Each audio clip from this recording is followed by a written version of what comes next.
people get involved in your campaign. They say, you know what, I love this woman. I love what she's doing. She's fighting for us. This is John Villarreal reporting for Conservative New Media.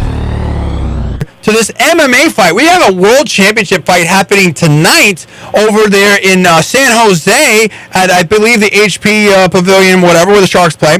And this is between local boy Nick Diaz, who is the champion, against KJ Noons. This is a rematch on a fight that KJ Noons won, where Nick Diaz got stopped on cuts. I mean, what's your take on that? I think it's going to be a great fight. I mean, we both watched the original fight, and I thought that Nick Diaz was in control of the bout.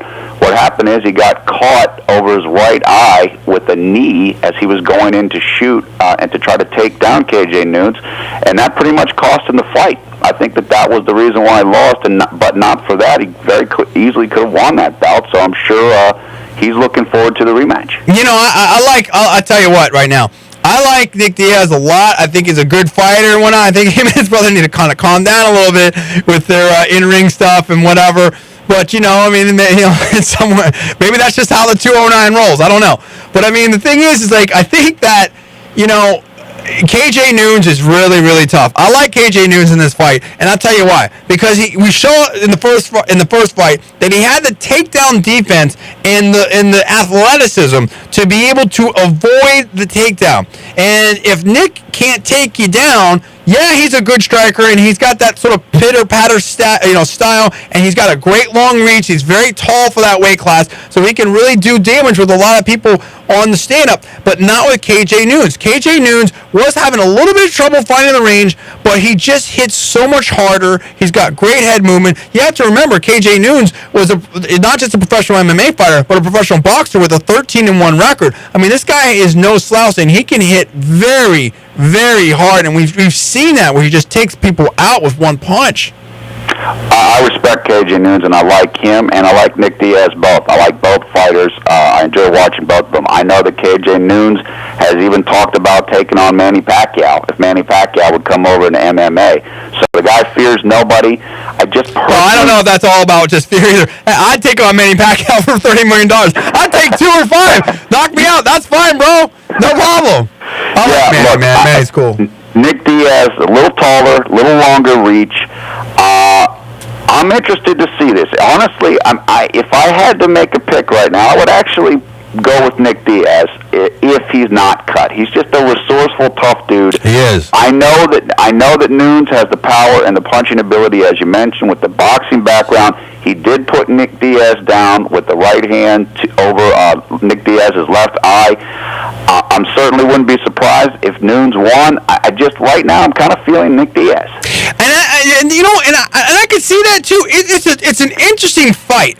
It's an interesting fight. I think it's a very, very close fight. I would go 55 to 60% Noons, 45 to 40% Diaz. I think they're both very, very live. I'll tell you, here's the thing. If Nick Diaz fights a smart fight, an intelligent fight, meaning that he doesn't get into the ego, the war, this and that, whatever, and he basically goes out there, sticks close, ties them up, works the cage, works for a takedown, and then works his jiu-jitsu. I think he's in great, great shape right there. The problem is I think sometimes, Nick Diaz can get sort of goaded into these wars and stuff like that, and he's just not going. It's not a good matchup trying to work the stand up against KJ Noons because he will pick you apart, and he just has harder shots, man. I'm concerned about that with Diaz. You get the crowd behind him, you get the hype and the pump up, and I don't know. Yeah, look, I agree with you. I mean, it's going to be an interesting couple of weeks in MMA. I mean, 2 weeks from tonight, we've got the Brock Lesnar Cain Velasquez fight, and then we've got the Noons Diaz. That's going to be good. Now, Lesnar versus Velasquez. You got a lot of people out there that are trying to hype up, Cain, and they don't like Brock, and Cain's going to show him. I don't think Cain has any chance against Brock Lesnar. No serious chance. There's nothing he can do that Brock can't do a lot better. Yeah, I agree with that. I heavily favor Brock in this fight. I respect Cain. Cain showed good power and good punching combinations against Antonio Nogueira, Big Nog, but, Brock's a different animal, and everything that Cain does, Brock does better, and he's bigger. He's bigger, he's stronger, he's more explosive, he's faster, he's got just as much endurance, he's got a better chin, the whole 9 yards. I mean, Brock is just so powerful, dude. I mean, I'm telling you right now. But the thing is like, to me, Cain Velasquez is very, very good, but he's kind of like the Diego Sanchez of the heavyweight division, meaning that he's just, primarily a wrestler. He's got some other things going on, but pretty much a wrestler and stuff. And he's good, but he's not great, and he's overhyped. That's the way I take that.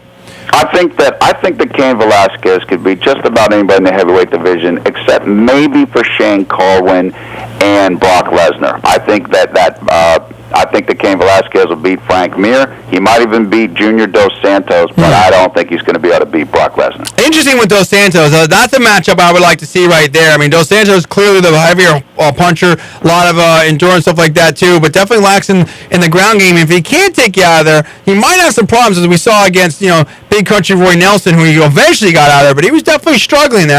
That's an interesting matchup. Frank Mir, I think, is done. Frank Mir looked really bad against Crow Cop. I mean, that was just, in my opinion, the worst marquee matchup there, that headliner matchup that I've ever seen.